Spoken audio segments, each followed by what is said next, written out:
Naomba nisiende mbali na hilo, niweze kuongea machache kuhusu neno letu la utangulizi.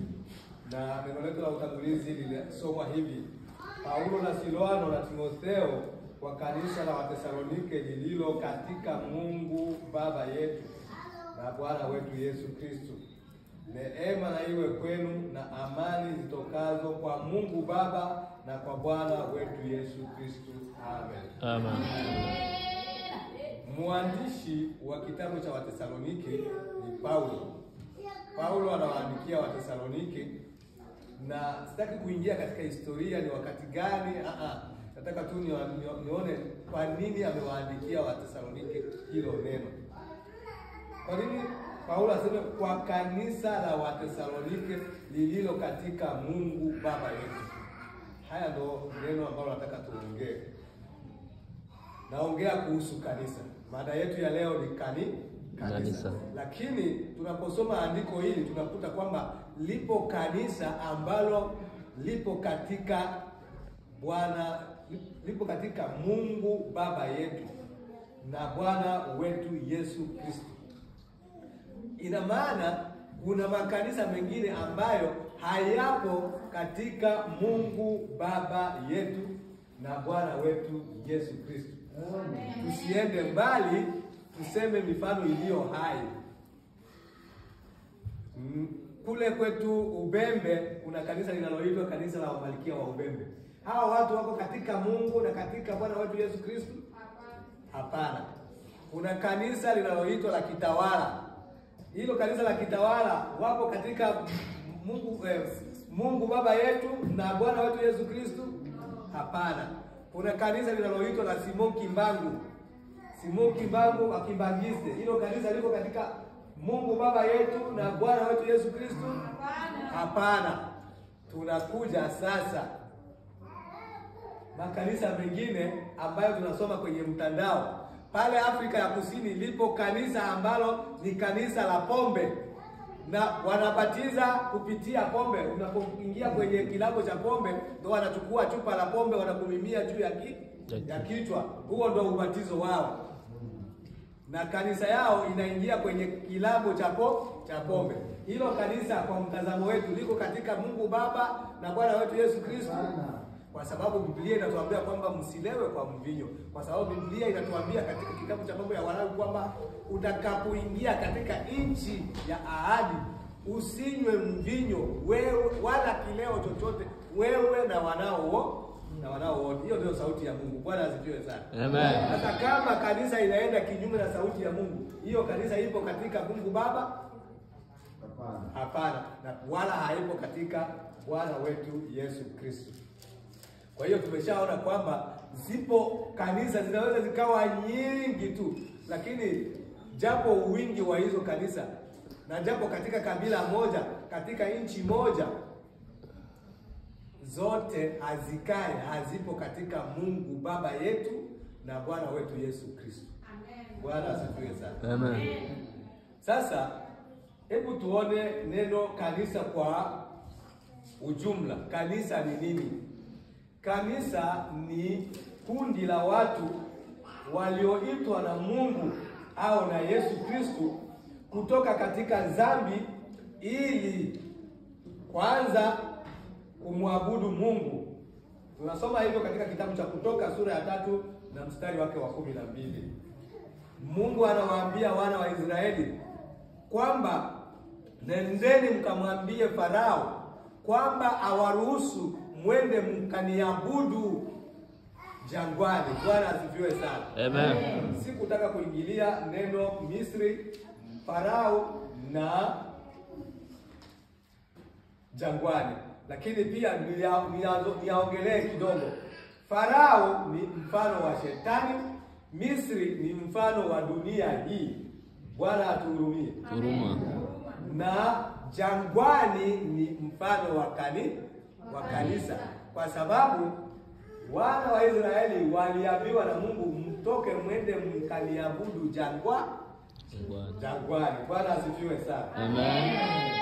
Lakini pia ni kwenda kumtolea Mungu dhabihu.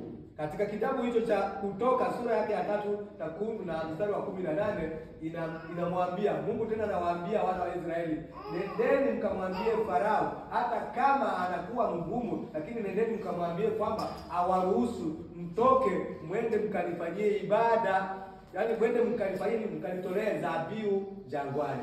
Ndio maana tunatoa sadaka asubuhi wakati wa ibada zetu. Bwana asifiwe sana. Hatufanye hivyo kwa sababu tunapenda kufanya hivyo, ni amri ya Mungu, ni maagizo ya Mungu.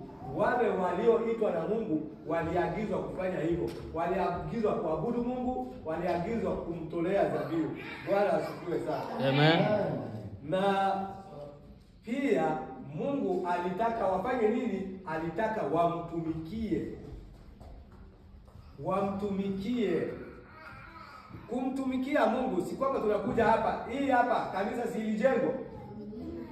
Yaani kama tungekaa tu jangwani, hakuna hema, hakuna nini, hata mvua isingelituruhusu tuweze kufanya ibada, ingetufukuza. Ili tuweze kupata sehemu ambayo inayotulia, tunatakiwa kufanya nini? Tunatakiwa tufanye kazi ili tujenge pale ambapo tutakapoabudia. Hiyo ni kazi, tunatakiwa kufanya kazi. Bwana asifiwe sana. Amen. Kwa hiyo tunaitwa na Mungu ili tuweze kufanya kazi za Mungu. Bwana asifiwe sana. Tunapata hilo katika kitabu cha Kutoka sura ya 8 mstari wake ule wa kwanza, na tena tunaruka ule mstari wa 12. Bwana asifiwe sana. Amen.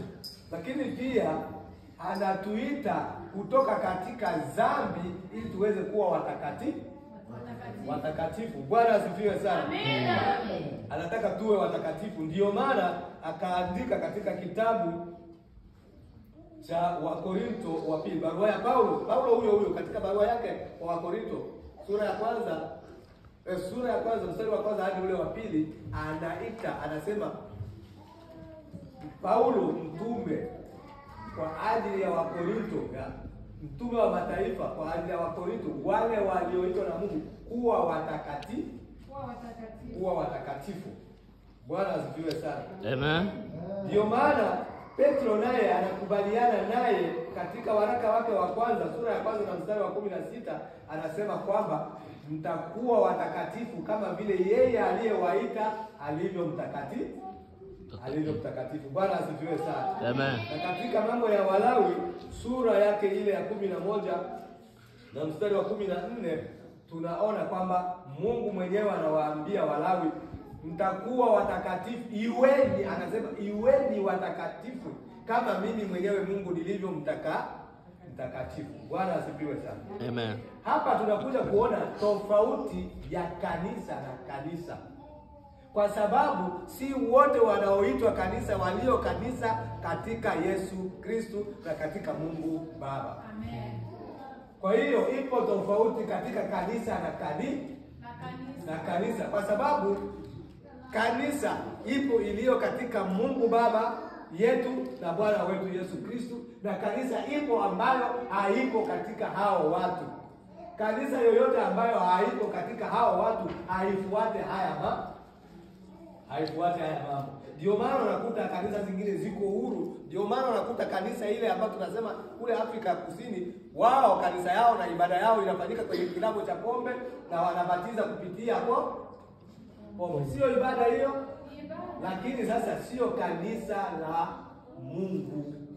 Sio kanisa la Mungu Baba yetu na sio kanisa la Bwana wetu Yesu Kristo, lakini linaitwa kanisa.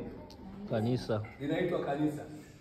Hapo tuje tuone kitu kingine ambacho tunaitwa kukifanya katika kanisa ni kuimba na kuhubiri. Ndio maana ninasimama mbele yenu hapa kuweza kuhubiri, na ndio maana tulikuwa na kipindi cha nyimbo. Tunasoma hilo katika kitabu cha Waebrania sura yake ya 2 na mstari wa 12 kwamba nitamwimbia Mungu na kumhubiri katika kanisa, katikati ya watu wake. Kumbe kuko watu wa Mungu na watu wasio wa Mungu. Lakini usidanganywe, kwa sababu wote hao wanaweza kuitwa kanisa. Wanaweza kuitwa kanisa. Kwa hiyo lipo kanisa la Mungu na lipo kanisa ambalo ni la watu, na lipo kanisa la na shetani. Na aina zote hizo za kanisa zinaitwa kanisa. Ni kwako wewe kuchagua, ni kwako wewe kuwa makini, kuangalia, kuchunguza ni kanisa ipi natakiwa kujiunga nayo. Ikiwa mimi nataka kutoka katika dhambi na kuingia katika utakatifu, nijiunge na kanisa ipi? Niwe katika kanisa gani? Ni kwako wewe mwenyewe kuchunguza hilo, kwa sababu jina kanisa tu halitatosheleza. Paulo anatuambia kwamba yalikuwepo tu makanisa Asia, yalikuwepo makanisa Tesalonike, yalikuwepo makanisa Korinto, lakini hayo makanisa yalikuwepo na utofauti kati ya yale makanisa yaliyo katika Mungu Baba yetu na Bwana wetu Yesu Kristo na kanisa zingine ambazo zilikuwa na watu. Hebu tuone katika kanisa moja ambalo ni Wakorinto, tuone hilo kanisa la Wakorinto lilikuwaje. Wakorinto wa kwanza sura yake ya kwanza na mstari wake ule wa 11, mtu mmoja anaweza kusomea. Wakorinto wa kwanza sura ya kwanza mstari wa 11 unaishia na unaendelea na ule wa 10 mpaka 14. Wakorinto wa kwanza sura ya kwanza mstari wa 11. Kwa maana ndugu zangu, nimearifiwa habari zenu na wale walio wa nyumbani wa Kloe, ya kwamba iko fitina kwenu. 12. Basi maana yangu ni hii, ya kwamba kila mtu wa kwenu husema, mimi ni wa Paulo, na mimi ni wa Apolo, na mimi ni wa Kefa, na mimi ni wa Kristo. 13. Je, Kristo amegawanyika? Je, Paulo alisulubiwa kwa ajili yenu? Au je, mlibatizwa kwa jina la Paulo? 14. Nashukuru kwa sababu... Tuishie hapo tu. Amen. Tuishie hapo. Hebu tujiulize, tupo katika kanisa na hili ni kitu ambacho watu wote tunakifahamu na watu wote tunakiona na tukishuhudia kwa wakati wetu huu. Si wapo watu kuliko kujiita Mkristo wanajiita sisi tuko Wakatolika. Wengine wanajiita sisi tuko wa Methodiste. Sisi wengine tuko wa Kadafi. Sisi wengine tuko wa Sebeka. Sisi wengine tuko wa Batiste. Je, Kristo amegawanyika? No. Kuliko kujiita Mkristo wanaanza kujiita hayo majina. Ndio wakati wetu. Ilikuwepo na wakati wa kanisa huko Korinto. Wakorinto walianza kugawanyika. Vile walivyokuwa ndani ya kanisa moja, watu walianza kugawanyika. Wamoja wanaanza kujiita kulingana na viongozi wao walivyokuwa mle. Wamoja wanaanza kujiita sisi ni wa Apolo, wengine wakaanza kujiita sisi ni wa Paulo, wengine wakaanza kujiita sisi ni wa Kefa. Ndio maana Paulo akasimama akasema, imekuwaje mmejenga ufitina katika kanisa? Mmegawagawa kanisa katika makundi, hawa wa mtu fulani, hawa wa mtu fulani, hawa washabiki wa huyu, hawa washabiki wa huyu. Je, Kristo amegawanyika? Mlibatizwa ubatizo kwa jina langu?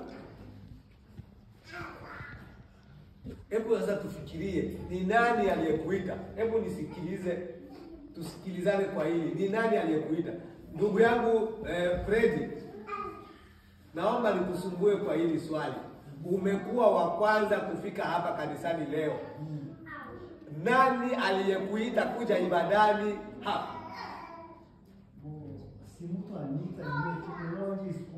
Yaani ni Roho wa Mungu aliyesema kazi ndani yako. Roho wa Mungu. Mimi sijakuita. Sasa utasemaje kwamba naenda kwa kanisa ya Abu? Utasemaje kwamba naenda kwa kanisa ya huyu mwingine? Umekuja katika kanisa la Yesu Kristo kwa sababu huyo Yesu Kristo ndiye anayesema ndani ya roho yako kwamba nenda kanisani. Bwana asifiwe sana. Amen. Siku nyingine tuliona mzungu mmoja hapa anakuja, tukamuuliza maswali, akasema kwamba nimekuja hapa nikitafuta kanisa ambalo linaniweza kunielekeza kumtumikia Mungu. Nipate wokovu na nimtumikie Mungu. Bwana asifiwe sana. Amen. Alisema nimtumikie kanisa la Katolika? Hapana. Nitumikie kanisa la Methodiste? Hapana. Nitumikie kanisa Hayo yote majina ni sisi ambayo tunajitengenezea na tunajitoa ndani ya uwepo wa Mungu tunapojitengenezea majina hayo. Hayo majina ni ya mtengano wetu, lakini tunatakiwa kudumu katika Yesu Kristo, kujisikia kwamba mimi ni wa Yesu Kristo. Wito ambao tulioitwa, aliyetuita ni nani? Hebu tusome katika kitabu cha Mathayo sura ya 11 mstari wake wa 28. Mtu mmoja awe tayari kusoma hilo. Mathayo sura ya 11 mstari wa 28. Ni Yesu Kristo anasema, njoni wote msumbukao na wenye kulemewa na mizigo, nami nitawapumzisha. Bwana asifiwe sana. Amen. 11:28.